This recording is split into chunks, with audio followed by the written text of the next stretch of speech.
So are you a victim? Or have you ever been victimized? Do you feel that someone with authority or power or a bully in some way has ever victimized you?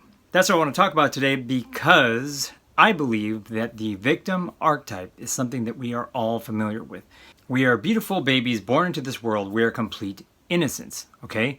And at some point, with confrontation with life, people, our surroundings, our environment, whatever it is, you get victimized. You get hurt, and you realize it does not feel safe. I do not feel safe. That's why I believe, because it starts at such an early age, that the victim is the first archetype that I would like to talk about today. And maybe you can see that how you react to your victimization or being a victim in your life, if we've all done it, how you react can lead to your failure or your success. Stay tuned.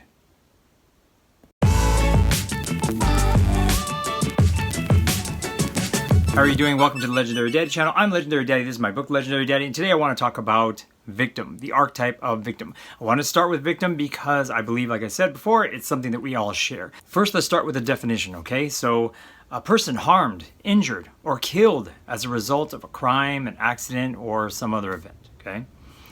A person who is tricked or duped, or the definition in psychology, an individual who is the target of another person's violent, discriminatory, harassing, or assaultive behaviors.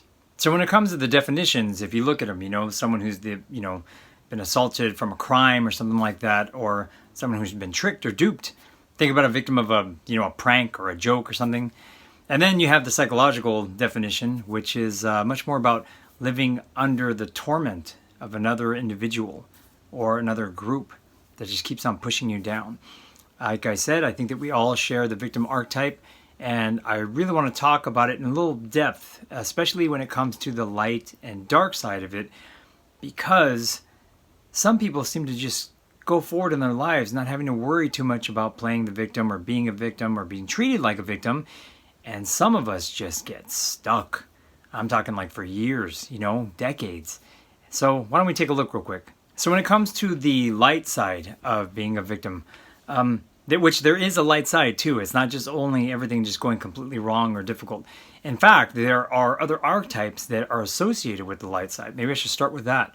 There is the archetype of the advocate. The advocate is someone who stands for what's right, and sometimes an advocate will step in for the victim and use their voice, their strength, their power, their knowledge, what the victim can't really do for themselves yet, and they can stand up and make sure that justice is served, or maybe even try to pull them out of the situation that they're in. Another archetype associated with the victim is the prince or the princess.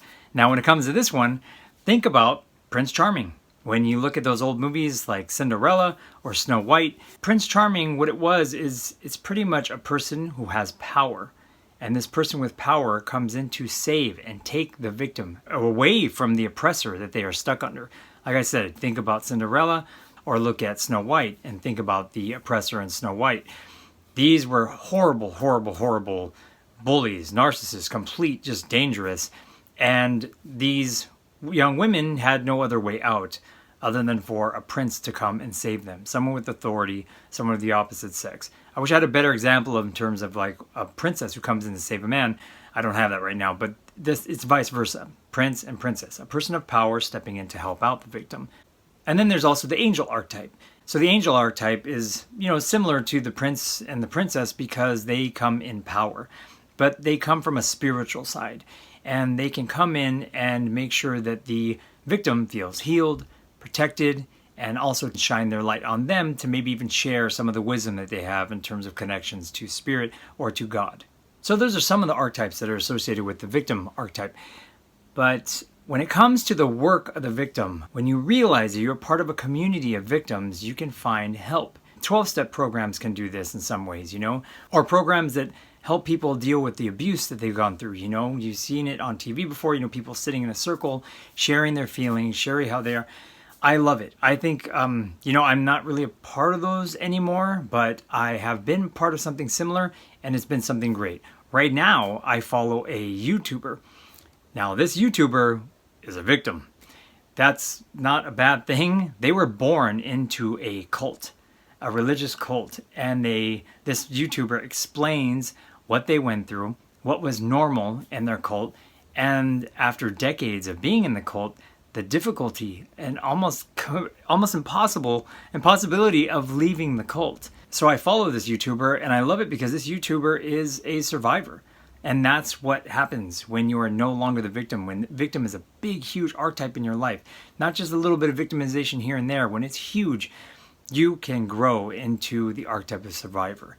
And that's what this YouTuber is, and it's awesome. You know, it's what they write movies about. So then there is the dark side of the victim, which is very, very dangerous. I want to start by saying that you got to understand how difficult it is to be a victim or be the subject of victimization, especially when it's just ongoing. I mean, you can think of a bully nonstop bullying somebody, or you can think it deeper, like, you know, an abusive family that you're born into. Or even, like I said, with the YouTuber that I follow, a cult, a religious cult, your whole community is completely just under this abuse and under, you know, some person of power just keeps on pushing you down. And when this victimization goes on so long, it just becomes your life. And a victim eventually starts trying to find comfort in being a victim. And that's what can lead to the dark side of being a victim. Archetypes that are usually associated with a victim on the dark side are the codependent. Someone who gets pleasure or, you know, emotional satisfaction out of helping you, but you always have to be low. You always have to be suffering in some way. That'll keep a victim in their place for a long time. There's also the archetype of the narcissist. This one's really, this one's hell, because a narcissist needs nonstop approval, nonstop pushing other people down to make themselves feel good on a daily basis, hourly basis. And when they find a victim, an archetype of a victim and the archetype of a narcissist will just latch together. And it's like, cool, you play victim nonstop and I will beat you up every day to make myself feel better. I need you, you need me. The dark side. And then there's also the archetype of the vampire. Someone who actually lives off of your energy in some way. That's another very, very, very dark side of the victim archetype. And then there's also some tricky ones like the archetype of the bestie, the best friend. That one's kind of tricky because it seems like it's there to help you in some way through your victimization. But the truth is they are also a victim, never growing, never leaving and becoming a survivor, just being very happy together, best friends through all of your suffering. So that's the light and the dark side of the victim. I would like to invite you to leave comments down below on any way that you think that you might have experienced this, anything you have to share that can teach me something. Right now, I wouldn't mind telling you about my story. I was taught to be a victim. I was taught to do it by my mom. The way it was introduced to me is I could see, okay, so if you play the victim, that's when you get hugs and kisses and loves and you get help. That's good. That feels great. I love it, you know?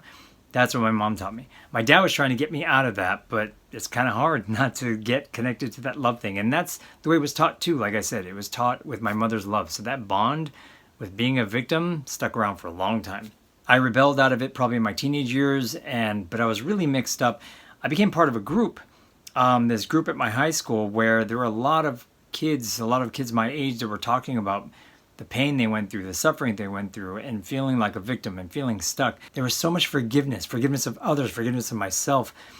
And that's really important to the victim, is to know that they're not isolated and alone, that you're a part of a community and that we have all lived these similar stories in some way. That was something that seemed to be very helpful. That helps you get to the next level of survivor.